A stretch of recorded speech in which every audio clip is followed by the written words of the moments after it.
करण्याचं भाग्य आम्हाला या ठिकाणी लाभलं। सर्वप्रथम आपल्याला शासकीय नोकरी मिळवण्यासाठी त्यामागे किती परिश्रम असतो, त्यामागे किती मेहनत असते हे सर्वांना माहीतच आहे। आणि या सर्व मेहनत करून कष्ट करून म्हणून हे संपूर्ण गाव अगदी आनंदाने भारावून त्यांचा सत्कार करण्यासाठी या ठिकाणी जमले।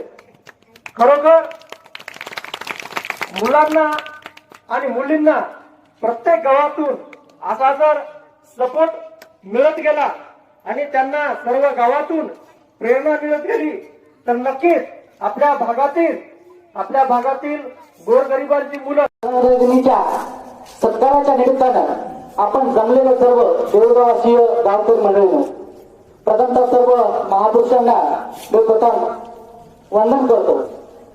खरं तर आजच्या या कार्यक्रमासाठी उपस्थित असलेले माननीय श्री वैजनाथरावजी पावडे, डॉक्टर धोळी साहेब